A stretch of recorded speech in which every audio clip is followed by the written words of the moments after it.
Taurus, tignan natin kung ano yung mensahe para sa'yo. Keep in mind po na ito ay general reading lamang, so hindi lahat ay makaka-resonate, kaya pakilawakan po ang isipan. At kung hindi pa po kayo nakasubscribe dito sa ating channel, mag-subscribe na po kayo. And pa-click na din ang bell button para lagi kayong updated every time na meron tayong uploads. Kung sa Facebook naman po kayo nanonood, paki-follow na po ang page natin at paki-like or heart yung ating video.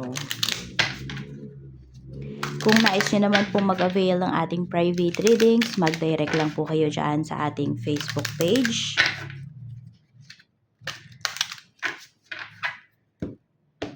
Para ma-replyan ko po kayo.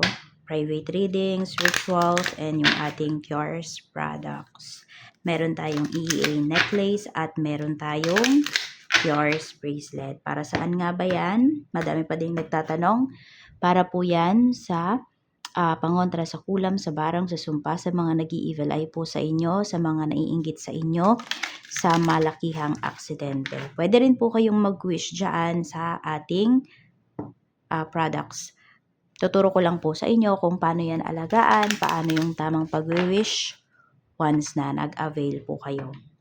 Pampaswerte din po yan sa love life, sa career, sa business, sa health. Mas ma-attract po ninyo yung mga positive situations, yung mga positive people sa life ninyo.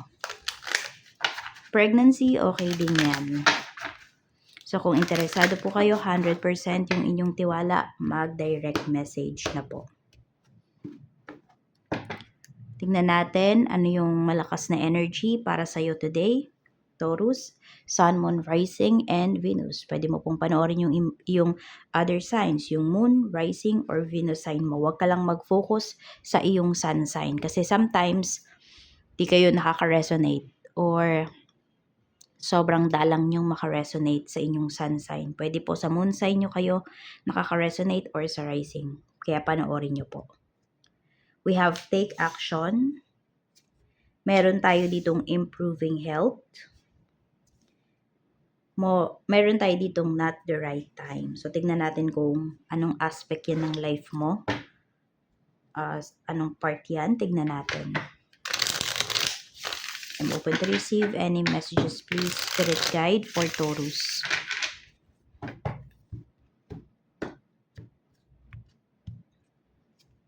We have Ace of Cups. So, pwedeng ito is more on sa mga tao. Okay? Kung meron ka ditong nagugustuhan, meron ka ditong, sabihin natin, yun nga, nagugustuhan, or mahal mo yung isang tao, you take action. Huwag mo lang yung sasabihin mo na mahal mo yung isang tao na yon, Taurus. Kailangan nararamdaman din niya. Kailangan gumagawa ka ng action dito. Yan. Kung hindi naman yan sa love life, pwede po na may offer sa'yo, no? May bagong offer sa'yo rito. Pagdating sa trabaho or pagkakakitaan. So, kung sabihin natin, lagi mo lang bang sinasabi, sige, pag-iisipan ko. So, sige, pag-isipan mo talaga. Then, after nakapag-decide ka na, sabihin mo na kung go ka ba or hindi. Para walang nasasayang na oras mo at walang nasasayang na oras ng tao na to. Yan. Ang naririnig ko kasi dito is gut health. But let's see.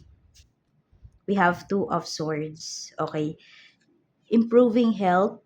Yung iba po sa inyo, di ko alam kung umiinom kayo ng gamot for memory. Ayan. So, nagiging makakalimutin ba kayo? Meron dito, umiinom talaga kayo ng gamot. Meron naman po dito, in-exercise ninyo yung mind ninyo. Nagbabasa ng libro, yung mga puzzle, mga ganun yung mga nilalaro po ninyo, no? Mga, ano yun, mga words, yung binubuong mga words, ganun. Tingnan natin. So, hindi lang dapat katawan yung ine-exercise, pati po yung isipan. And pwedeng nakikitaan nyo talaga ng improvement. Some of you naman, pwedeng hindi pala to sa inyo. Ay, hindi kayo to. Pero pwedeng family member mo, ganyan. Pwedeng merong may speech delay. Kung anak mo yan, apo mo yan, Taurus. So, ayan. Pwedeng pinapa-therapy, tama ba? So, nakikitaan niyo po ng improvement. Tapos, meron tayo ditong not the right time. Tignan natin kung ano yan. We have 10 of Swords. Kung meron dito na tao na iniiwasan ka, yan. Kung iniiwasan ka ng taong to, hayaan mo lang siya. Wag mo munang kausapin kasi po lalong lalayo lang yung tao na yan. Wala kang makukuha na sagot mula sa kanya ngayon. Kaya, just let go. Focus ka muna sa sarili mo. Tignan natin kamusta yung iyong emosyon.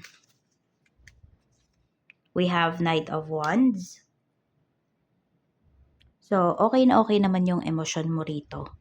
Sobrang excited mo nga sa mga mangyayari sa'yo ngayong araw. Alam mo yung nilook forward mo siya. Very positive yung outlook mo sa life ngayon. Okay yung emotions mo. Hindi mo siya masyadong control, pero hindi naman kasi siya sobra-sobra. I mean, kaya mo naman siyang kontrolin, ganyan. We have naman King of Pentacles pagdating naman po ito sa iyong isipan. So, matatag yung isipan mo ngayong araw na to. And ang iniisip mo is more on kaperahan. Pwedeng, paano ka ba magiging satisfied sa finances mo? Or paano ka ba magiging satisfied sa kinikita mo? Ganyan yung mga iniisip mo ngayon. Tignan natin. Spiritual health mo, we have 9 of Swords. Di kayo makatulog. Ayan. Pwede kasi na meron dito, may depress. So, na-activate yung inyong clairaudient. O, nagiging clairaudient kayo. Na-activate siya. Meron kayong mga naririnig. Ganyan, akala nyo nababaliw na kayo, ganun. Pero, pwede po yan ay mga guides mo. Okay? Or yung iba nga sa inyo kasi active yung inyong third eye. Kaya naman yung iba hindi kayo makatulog. So, ang gawin nyo po is you cleanse your space, protect your energy by meditating. So, hanap ka na lang dito sa YouTube kung paano ba mag-meditate para protektahan yung sarili mo. Marami kasi yan. Maraming ways. Tingnan naman natin yung blessings na marireceive mo today. Big or small blessings or ordinary lang ito, nasa harapan mo lagi, di mo napapansin, tignan natin. We have Queen of Cups, so ito ay pwedeng asawa mo, or basta female figure ito sa life mo, pwedeng kaibigan, mother mo. Sinasabi lang dito na mas ma-appreciate mo yung tao na yon. Makikita mo yung sacrifices ng taong to sa'yo. Yan, masasabi mo na thankful ka kasi nandiyan yung tao na yan sa life mo. Tapos, handa rin tong makinig sa'yo ngayong araw. So, kung may mga rants ka, Taurus, yan, hindi ka babaliwalain ng tao na to. Pwedeng hindi siya magsasalita habang nagkikwento ka, ganyan, more on makikinig siya sa'yo. Pero, baka nga hindi siya masyadong, alam mo yun, magsalita kasi nafe-feel niya na hindi mo kailangan ng opinion. Kailangan mo lang ng may makikinig sa'yo. So, sensitive yung taong to. Nararamdaman ka niya. We have Page of Swords. Okay, this is your curious mind. Okay? So, ayan. So, gumagana talaga yung mga brain cells mo ngayong araw na to. Whether puyat ka or hindi. Active yung mind mo. Tapos, lahat din napapansin mo. So, pwedeng magiging observer ka ngayong araw na to. Goods yan kasi, alam mo na, yan, active pa yung mind mo. Diba? Hindi pa siya nangangalawang, tipong ganyan. So, tingnan pa natin ano pa yung blessings. We have the Star. So, may reconciliation naman dito na pinapakita. Pero sabi ko nga, pwedeng hindi pa siya ngayong araw kasi sabi nga, not the right time, diba? Ayan, so, possible kung meron kang gustong kausapin dito, yung feeling mo na umiiwas sa'yo, kung gusto mo lang naman siyang kausapin, no? After 2 days mo kausapin. Pero kung wala ka naman pake, so just let go. Let go mo na lang yung tao na yun. Kasi sabi naman dito, mag-heal ka naman ng kusa. Na kung ano man yung naging epekto nung tao na yun sa life mo. Energy ng mga taong makakasalumuha mo ngayong araw. Yung pinakamalakas, we have, malakas nga. I don't know kung nasa gym ba yung iba sa inyo. May mga tao dyan, mga nagbubuhat ng mga mabibigat, ganyan. Ano pa? Basta more on, makikita mo kung gaano sila kalakas. Ayan. Pwede rin may naulanan, meron ng may sakit, pumapasok pa, medyo nakakabahala yun, di ba? Kasi baka makahawa siya.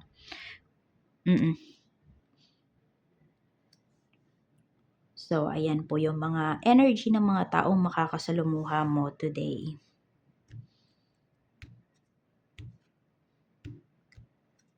Sa work naman po, kamusta ang trabaho? We have 8 of Wands.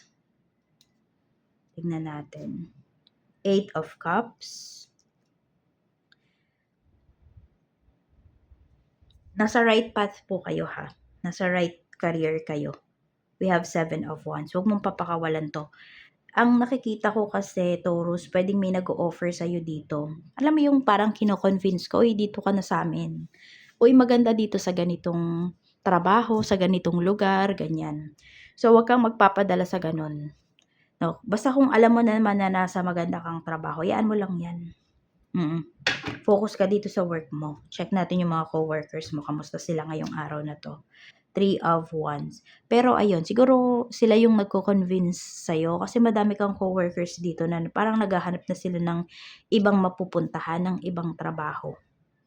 So, marami kang mga co-workers na hindi na sila satisfied dyan sa pamamalakad or sa sweldo dyan sa trabaho. So, nasa sayo na yon kung iintindihin mo ba yung sinasabi nila. Or you have your own choice naman, di ba? May free will ka. Sa business naman, we have 2 of Pentacles. Tingnan natin. We have 5 of Wands.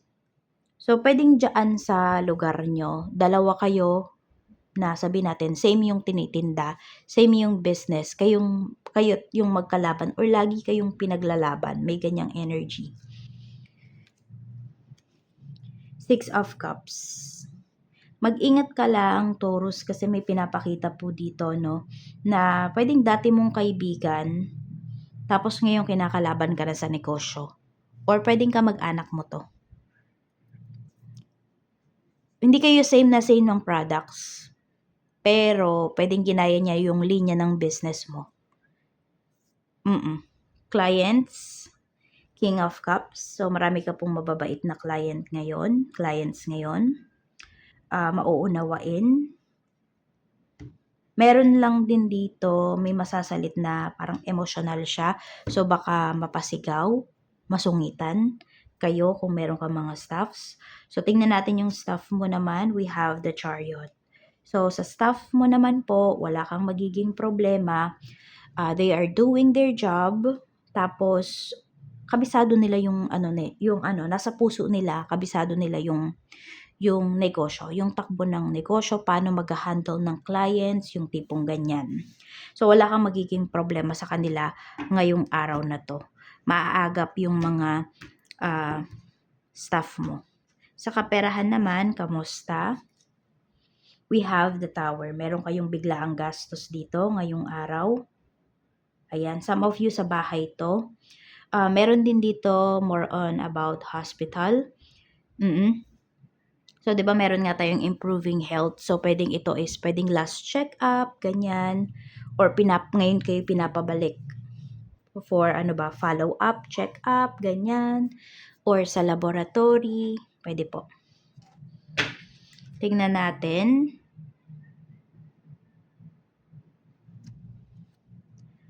Okay, we have Page of Wands. Some of you naman, sa anak yung gastos ninyo dito. Ayan. So, get well soon po kung meron dito ay nasa hospital yung inyong anak or kailangan nyo siyang ipa-check up. Meron din, hindi siya nakakaihi ng maayos. Yun yung pinapakita. So, yun. Magpapalab yung iba sa inyo. Pwede kasi baka may UTI, ganun.